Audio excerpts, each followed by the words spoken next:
Bom, esse é mais um vídeo da série Estudo de C++, que a gente colocou o nome em inglês para ficar mais bonitinho, mais curtinho também, né? C++ Study. Então, a gente vai continuar falando das expressões lambda, que são, grosso modo, a maior alteração entre o padrão anterior de C++, que era o C++ chamado C++ 98, e o padrão C++11, que já é parte do que é chamado C++ moderno. Elas são importantes por várias razões, mas em particular elas marcam uma mudança muito forte e merecem ser olhadas com atenção. Bom, agora a gente vai nesse vídeo falar de vários aspectos das listas de captura de variáveis. Bom, basicamente em C++ e em C também não existe como aninhar funções, quer dizer, uma função dentro da outra. Então, essa expressão lambda é como fosse um objeto estranho dentro dessa função main.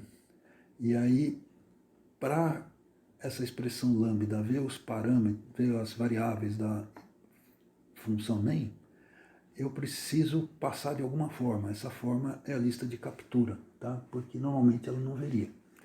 Bom, aqui tem duas variáveis sendo passadas, chamadas A e B. Normalmente não é uma boa ideia colocar nomes tão curtinhos em variáveis, mas elas vão ser muito pouco usadas e só para definir se o valor delas foi alterado ou não, tá? Então não tem muito problema.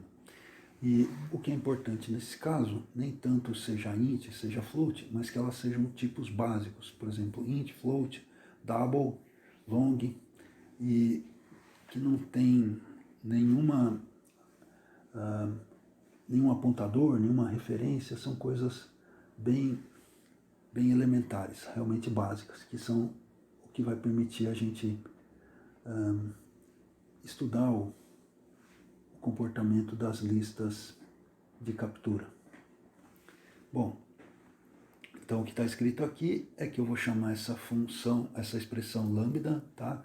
Bom, uma coisa de termos práticos é que, em termos formais, realmente é uma expressão lambda. É claro aqui, ó, porque isso aqui já tem um ponto e vírgula, que é típico de uma expressão. Uma função normal não precisaria desse ponto e vírgula para separar, ela é um bloco, né? Aqui está sendo uma expressão mesmo, uma expressão normal de C, de C++, precisa ser terminada normalmente, né, no meio assim, do programa, precisa ser separada dos outros elementos do programa por um ponto e vírgula, que é o caso aqui. Em termos mais amplos, ela está devolvendo, né, nessa atribuição aqui, um endereço de função. Então, em termos assim, pelo menos iniciais, pelo menos a primeira abordagem, isso aqui é o chamado apontador de função. Então, quando eu vou escrever isso aqui, eu estou dizendo para ele, ó, procura a função que você está apontando. Aí ele vem, procura o lambda e faz a chamada, tá? Então, o que tem dentro do lambda é meio trivial. Nesse caso aqui ele nem tem muito sentido, mas ao longo aí das nossas discussões a gente vai ver os usos dele, que justamente é perceber se a variável foi alterada, tá? Então vamos executar esse cara. Bom, em primeiro lugar, a gente não vai compilar todos os programas, são vários programas pequenininhos, a gente perderia tempo.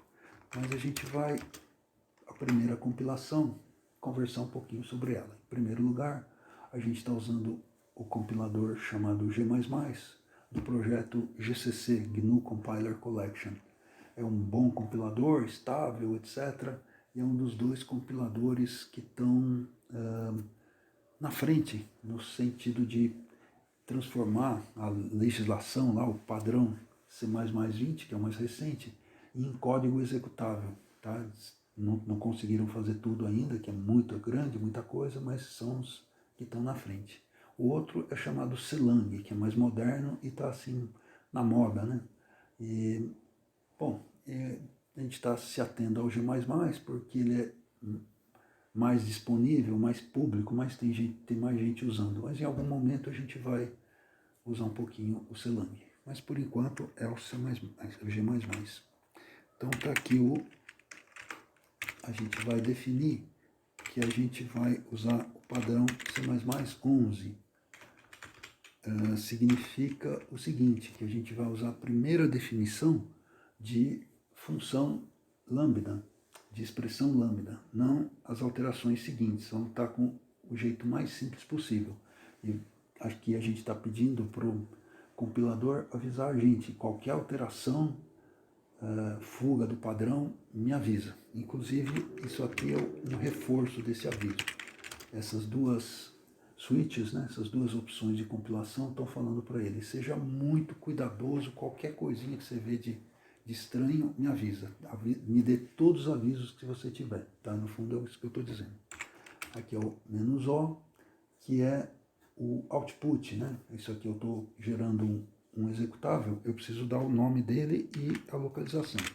Aí eu estou levando ele para um diretório à parte, que não está sob controle do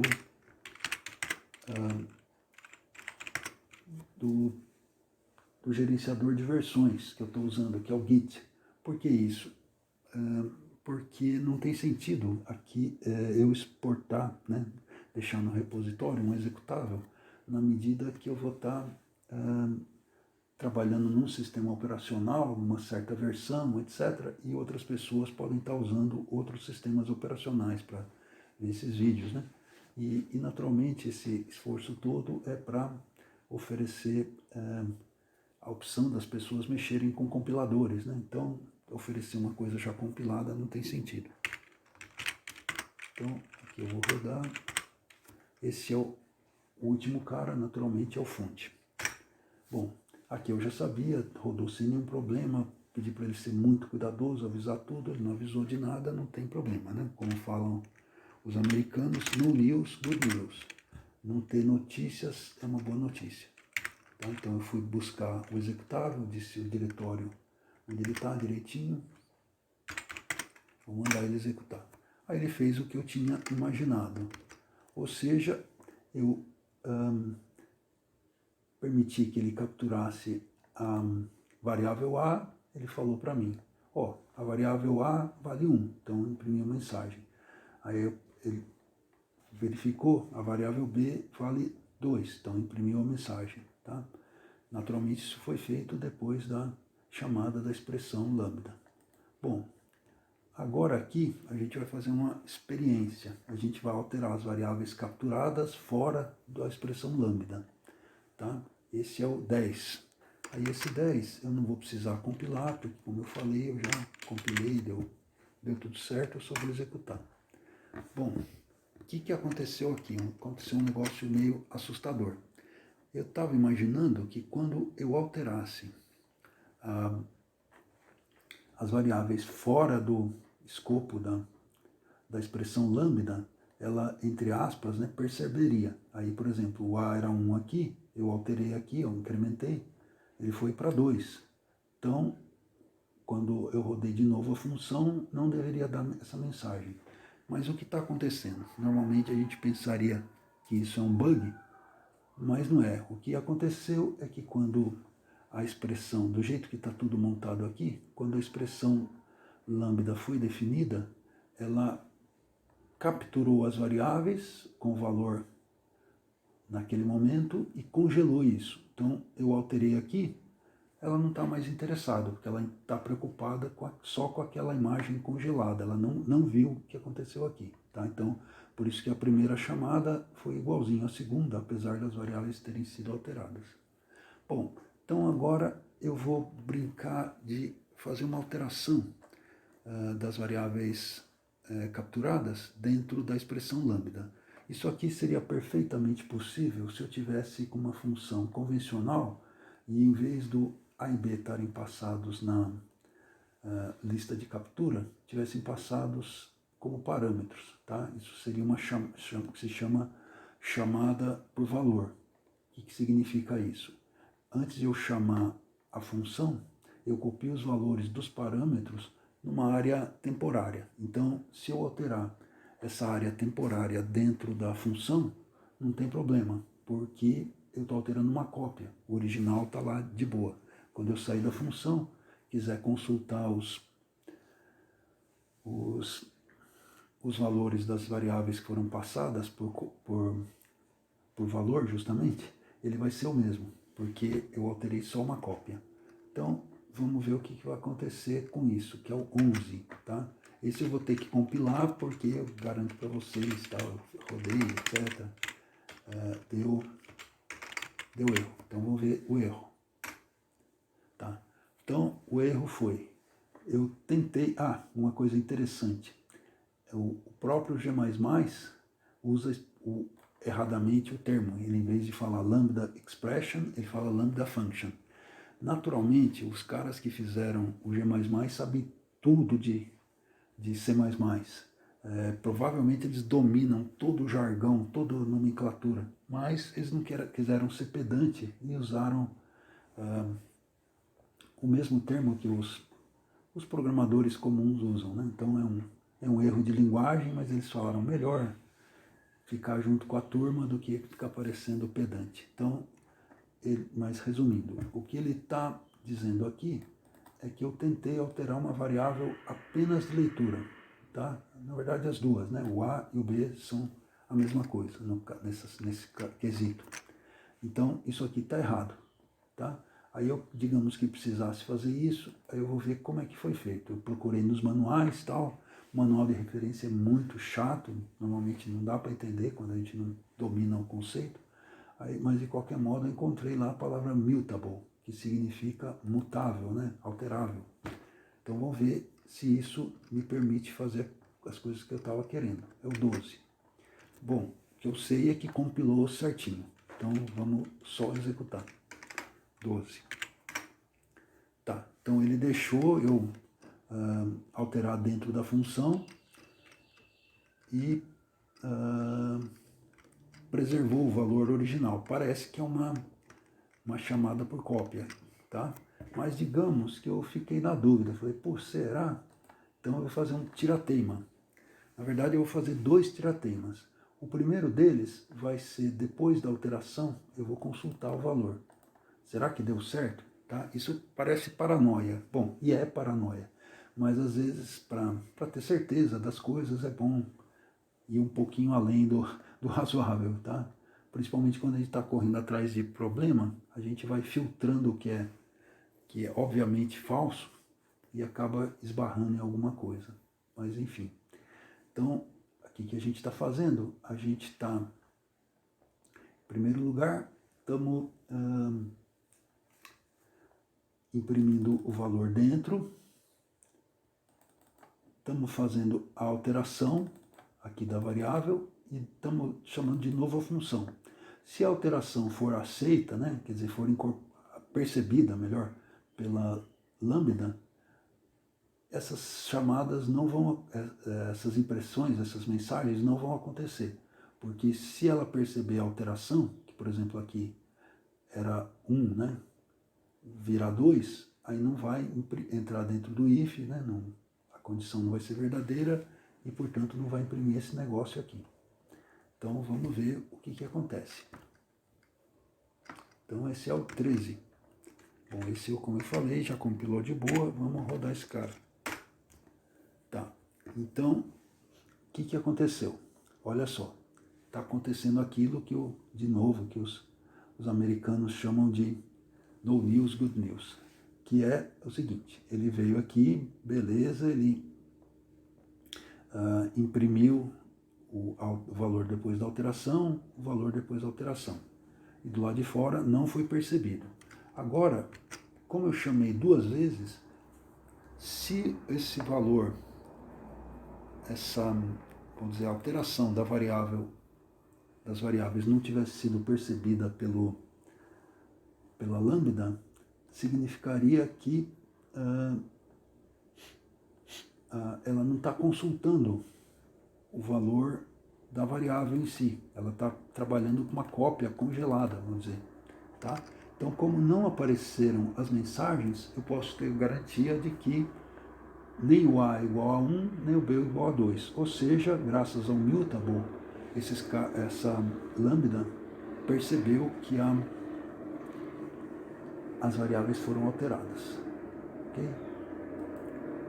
Bom, agora a gente trabalhou já com chamada por valor, né? Aparentemente deu tudo conforme, nos conformes, o mutable fez essa coisa aqui se comportar direitinho como uma chamada por valor, como eu tinha esperado, né? Agora vamos ver uma coisa chamada chamada por referência. Nessa chamada por referência, em vez de eu fazer uma cópia das variáveis antes de chamar a função, eu passo a própria variável, eu passo literalmente o endereço dela, então a função sabe ir lá e alterar. Tá? Então, é o que eu vou tentar fazer agora. Eu fiz a mesma coisa do 13 anterior, só que eu estou passando agora por referência, usando essa coisinha aqui do e-comercial. Ok? Tanto no A quanto no B. Então, vamos lá, é o 14. Então, vamos rodar o 14. Olha só que bacana. Eu entrei, alterei o A para 2. E alterei o B para 3. Aí do lado de fora, o A é 2 e o B é 3. Maravilha, certinho. Então, passou realmente por referência. Funcionou, muito bom. Então, vamos ver agora o 15. Bom, no 14, eu ainda tinha o mutable, que era o restante daquela alteração anterior, do 13. Agora, no 15, eu vou falar, bom, será que funciona sem o mutable? Digamos que eu estou explorando esse conceito aí, né? Então, esse é o 15, eu vou rodar. Não precisa compilar. Beleza, funcionou igual. Então, qual que é a moral da história? O mutable só se aplica a coisas passadas, a variáveis passadas pela lista de captura, como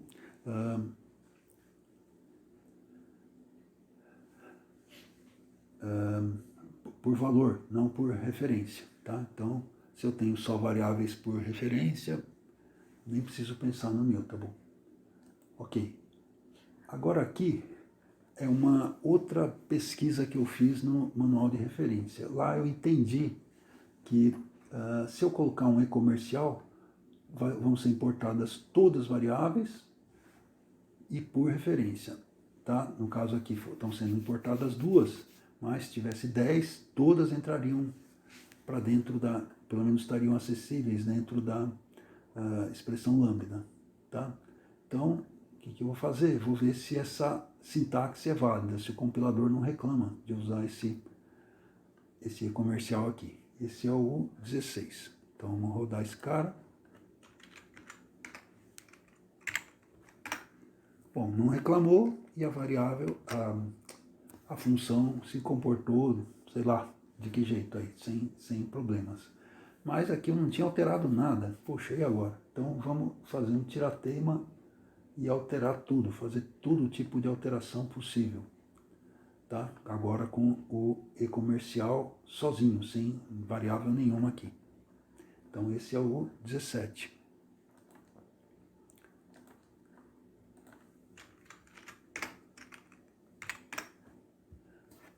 Bom, o que eu fiz lá? Olha só. Bom, eu vim aqui, eu incrementei o A, incrementei o B, tá? E aqui eu incrementei outra vez. Agora, a segunda chamada, será que vai dar certo? Vai incrementar também? Bom, se for uma chamada por referência de verdade, das boas, na segunda chamada os ifs não vão ser acionados. Ou seja, ele vai vir aqui, tá 2, não vai entrar. Vai vir aqui, tá 3, não vai entrar. Tá? Então, a variável foi, cada uma das variáveis foram incrementadas 2 vezes, e não 3, tá? Na segunda chamada da função, não vai dar certo, tá? Não vai entrar aqui, não vai incrementar nada, ele vai entrar e passar batido, porque ele vai chamar a expressão lambda, né, que está contida no func, vai falar, ó, não vou entrar nesse if, portanto não vou incrementar, não vou entrar nesse outro if, não vou incrementar, então não vai fazer nada. Então, se tudo der certo, vão ser só 2 incrementos, um dentro da função e outro do lado de fora. Então vamos rodar esse cara, que é o 17. Ah, tá, já tinha rodado. Opa. Então é o que aconteceu. O A foi para 1, era 1, desculpa, foi para 3. Então recebeu um primeiro incremento dentro daquele if e um incremento adicional com o mais. E na segunda vez que a função foi chamada, não só não incrementou nada, como não passou pelas mensagens. Então, deu tudo de boa. Bom, agora vamos ver. A gente olhou de novo o manual. A gente descobriu que quando é passagem por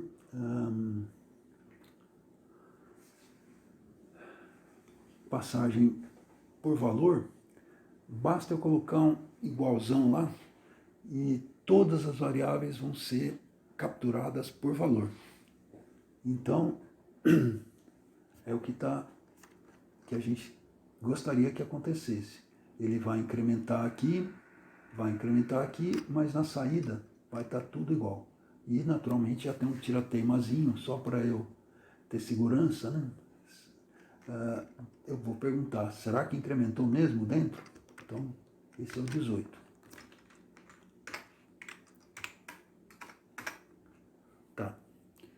Então, dentro incrementou, inside foi para, o A era 1 foi para 2, o B era 2 foi para 3, mas quando foi para o lado de fora, ignorou. E aí é porque aquilo que a gente falou, né? Que ele fez essas alterações todas na cópia, não na variável de verdade. Então funciona como o mutable e igual aqui para passar por valor. Agora a gente vai fazer uma arte. Vamos fazer uma coisa que é colocar. Bem, o que acontece? Quem será que ganha? É meio uma brincadeira, vamos ver o que acontece. Tá? A gente sabe que é esquisito, né? Então, por acaso esse deu erro. Vamos ver o erro para ver o que tem aí de mensagem para a gente. Esse é o 19.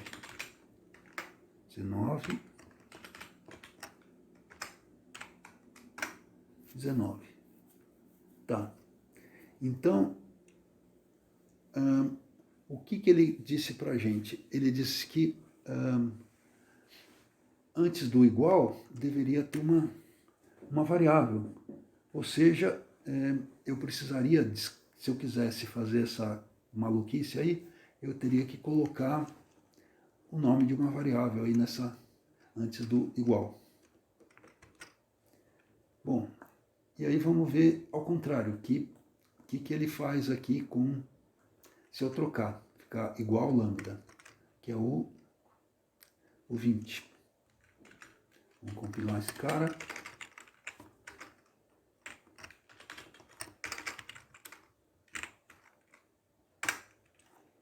Pronto. Ele reclamou 2 coisas, né? Primeira coisa, até interessante, isso chama recuperação de erro. Bom, primeiro ele não gostou disso aqui. Agora, de qualquer modo, então ele falou para a gente, ó, eu estava esperando uma variável depois desse e-comercial. Não gostei que você não colocou. E mais do que isso, como eu tinha colocado igual e ele reconheceu, ele não gostou de eu ter usado essas variáveis aqui como incremento, tá? Então, o compilador até que é bonzão. Normalmente o compilador no primeiro erro ele se atrapalha todo. Aqui teve um erro grave, tá? Mas ele conseguiu se recuperar ao ponto depois de detectar aqui. Eu tinha cometido outro erro aqui. Foi muito bacana esse compilador, tá? Então, era só uma brincadeira que eu estava fazendo. E aí, vamos fechar essas brincadeiras com uma última coisa, que é o seguinte, vamos seguindo até o conselho que foi dado aqui, que ele falou, depois do e-comercial tem que ter um nome de variável. Então, fizemos isso, colocamos um igual, falando para ele, pega todo mundo. E aí colocamos umas outras coisas aqui. Tá? Vamos ver o que vai acontecer. É o seu 21, como eu falei, pôde compilar de boa. Tá? Então, o 21 é até bem interessante isso. Eu posso colocar aqui, fala, pega todo mundo, mas aqui colocar uma listinha de exceções. Então ele deixou supostamente pegar todo mundo, mas aqui ele deixou eu colocar esse A e B como referência, chamada por referência, tá? E aí funcionou, porque o A era 1, foi para 2, e do lado de fora virou 2. Mesma coisa o B, era 2, foi para 3. Então, tá. Então a gente, não digo que a gente falou de tudo sobre listas de captura, mas falamos de bastante coisa, acho que deu para dar um bom feedback, uma boa experimentação, e em algum momento a gente vai fazer um resumão disso, em vez de falar das coisas erradas, a gente vai tentar falar preferencialmente por um programa através das coisas certas. E vamos ver mais algumas coisinhas. Com certeza tem bastante coisa para aprender a respeito dessas listas de captura e também das funções, das expressões lambda em geral. Muito obrigado e até breve.